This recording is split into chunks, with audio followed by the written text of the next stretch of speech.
ভারত মহাসাগরের ঠিক মাঝখানে এই দ্বীপটার নাম ট্রেমোলিন আইল্যান্ড। এটা এতটাই বালুময় ছিল যে এটাকে বলা যায় ১৬৬১ সালে প্রায় ১০০ জন ক্রীতদাসকে ধরে এনে এই দ্বীপটাতে ফেলে রাখা হয়। কি হয়েছিল তাদের সাথে? তারা কি সমুদ্রের মাঝখানে একা একটা দ্বীপে টিকে থাকতে পেরেছিল, নাকি উধাও হয়ে গিয়েছিল? চলুন পৃথিবীর ইতিহাসের অন্যতম এই ভয়ঙ্কর ঘটনাই আজ জানা যাক। হৃদয় বিদারক এই ঘটনার জন্ম হয় ১৭৬১ সালের শুরুর দিকে।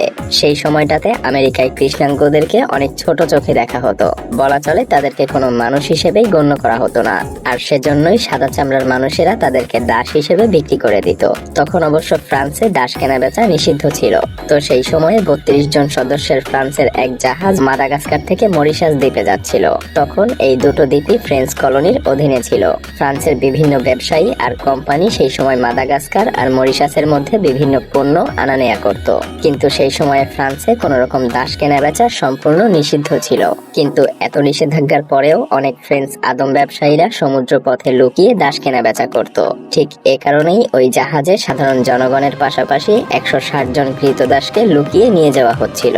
তবে সেই সমুদ্র পথের মাঝে ছিল ছোট একটা দ্বীপ, ট্রেমোলিন আইল্যান্ড। তো হঠাৎ করেই মরিশাস যেতে থাকা সেই জাহাজের ক্যাপ্টেন আর যাত্রীদের মধ্যে রাস্তা ভুল হওয়া নিয়ে তুমুল ঝগড়া বেঁধে যায়। এগুলো দেখে ক্যাপ্টেনও অন্যমনস্ক হয়ে যায়। পরিস্থিতি আরো বিগড়ে দেয় সমুদ্রের উত্তাল ঢেউ। রাতের বেলায় গভীর অন্ধকার থাকার কারণে সামনের কোনো কিছুই দেখা যাচ্ছিল না। হঠাৎ সেই জাহাজটা ট্রেমোলিন দ্বীপের পাশে এসে সজোরে আঘাত করে ডুবতে শুরু করে। বেশিরভাগ যাত্রী আর কিছু ক্রীতদাস বের হয়ে আসতে পারলেও অনেকেই সেই জাহাজের সাথে ডুবে মারা যায়। আর বাকিরা ট্রেমোলিন দ্বীপে উঠে আশ্রয় নেয়। এদের মধ্যে ৮০ জন ক্রীতদাস, সাধারণ সব যাত্রী আর জাহাজের ক্যাপ্টেনও ছিল। তাদের মধ্যে অনেকেই ডুবতে থাকা জাহাজ থেকে বেশ কিছু খাবার এবং সরঞ্জাম উদ্ধার করেছিল। আর দুঃখজনকভাবে এই খাবার বিতরণ করা নিয়েই কিছু সমস্যা দেখা দেয়। লোকজনের মধ্যে তীব্র উত্তেজনা ছড়াতে শুরু করে। এটা সমাধানের জন্য ওয়ার্নি নামক এক ব্যক্তি ক্যাপ্টেনকে অবশ্য সাহায্য করেছিল। ফলে লোকজনের অবস্থা আরো বেশি খারাপ হতে শুরু করে। কিন্তু তারপরেও সেই ওয়ার্নি নামক ব্যক্তি দ্বীপে থাকা সব কাঠ একত্র করে একটা ছোট জাহাজ বানানোর সিদ্ধান্ত নেয়, যাতে করে তারা এই দ্বীপ ছেড়ে বেরোতে পারে। অবশেষে তারা একটা জাহাজ বানাতে সক্ষম হয়। কিন্তু জাহাজটা বানানো হলেও প্রথমে এতে আরোহণ করে ফ্রান্সের সব সাদা চামড়ার নাগরিকরা। সেই জাহাজের ধারণ ক্ষমতা ছিল মাত্র ১২২ জন। আর তাই দ্বীপে আরো বাকি ছিল প্রায় ৮০ জন। তারা সবাই ছিল সাদা চামড়াদের ক্রীতদাস। তবে ওয়ার্নি তাদের জন্য একটা উদ্ধারকারী জাহাজ পাঠানোর ওয়াদা করে মরিশাসের উদ্দেশ্যে রওনা হয়। অবশেষে ৪ দিন পর জাহাজটা মরিশাসে এসে পৌঁছায়। এসেই ওয়ার্নি আর জাহাজের ক্যাপ্টেন গভর্নরের সাথে দেখা করে। তারা স্থানীয় গভর্নরকে ট্রেমোলিন দ্বীপের সেই করুণ অবস্থার কথা জানায় আর তাকে বলে একটা উদ্ধারকারী জাহাজ পাঠাতে। কিন্তু গভর্নর তাতে অস্বীকৃতি জানায়, কারণ ক্যাপ্টেন আর ওয়ার্নি আইনের বিরোধিতা করে ক্রীতদাস জাহাজে এনেছিল। তাছাড়াও সেই সময় ফ্রান্স আর ব্রিটেনের মধ্যে ৭ বছর ধরে যুদ্ধ চলছিল। ফলে ফ্রান্সের অর্থনৈতিক অবস্থা অনেকটাই ভেঙে পড়েছিল, যার কারণে বারবার অনুরোধ করার পরেও তারা কোনো রকম জাহাজ পাঠায় না। অবশেষে যুদ্ধ শেষ হলে ফ্রান্সের সরকার সিদ্ধান্ত নেয় ট্রেমোলিন দ্বীপে আটকে পড়া মানুষদের উদ্ধার করার জন্য তারা একটা জাহাজ পাঠাবে।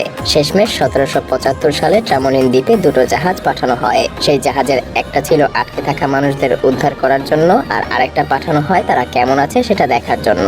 প্রথমে যে জাহাজটা পাঠানো হয়েছিল আটকে থাকা লোকদের অবস্থা জানার জন্য, সেই জাহাজটা এসে জানায় তারা এখনো বেঁচে আছে। কিন্তু সেই সময়ে সমুদ্রের অবস্থা অনেক উত্তাল থাকার কারণে সেই জাহাজে করে আটকে থাকা লোকদের আর উদ্ধার করা সম্ভব হয়ে ওঠে না। এরপর ১৯৭৬ সালে ট্রেমোলিন নামক এক ব্যক্তি তার নিজের জাহাজ নিয়েই সেই দ্বীপে পৌঁছে যায় আর নিজ উদ্যোগেই সেখানে আটকে পড়া লোকদের উদ্ধার কাজ শুরু করে। পরবর্তীতে সেই লোকের নামেই এই দ্বীপের নামকরণ করা হয় ট্রেমোলিন।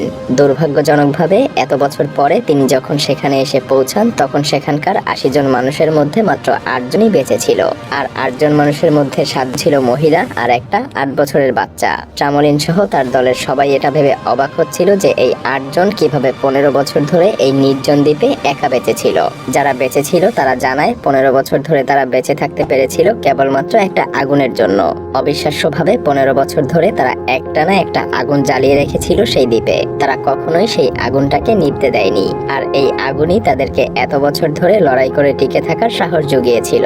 তারা বিভিন্ন প্রতিকূল পরিবেশ, ঝড়, বৃষ্টির মধ্যেও সেই আগুনকে কখনোই নিভতে দেয়নি। অথচ জাহাজ থেকে বেঁচে ফেরার পরে সেই ডুবে যাওয়া জাহাজের ক্যাপ্টেন সেই আগুন প্রথম জ্বালিয়েছিল। এমনকি সেই দ্বীপে খাওয়ার জন্য কোনো ফল বা উদ্ভিদও ছিল না। তাই সেখানে আটকে পড়া ৮০ জন ক্রীতদাস তাদের খাওয়ার ব্যবস্থা করেছিল সমুদ্র থেকে। তারা প্রথমে সমুদ্র থেকে কাঁকড়া আর মাছ শিকার করত আর এরপর সেগুলোকে আগুনে পুড়িয়ে খেয়ে ফেলতো। আর পানির জন্য আগে থেকেই সেখানে একটা কূপ খনন করা হয়েছিল, তাই তাদেরকে আর যাই হোক কখনো খাবার বা পানির জন্য কষ্ট করতে হয়নি। ব্যাপারটা এমন না যে এই ৮০ জন কৃতদাস কখনোই দ্বীপ থেকে বের হওয়ার চেষ্টা করেনি। এমনকি তাদের মধ্যে থাকা কয়েকজন মিলে জাহাজের কিছু পরিত্যক্ত কাঠ একত্র করে একটা ছোট্ট নৌকাও তৈরি করেছিল।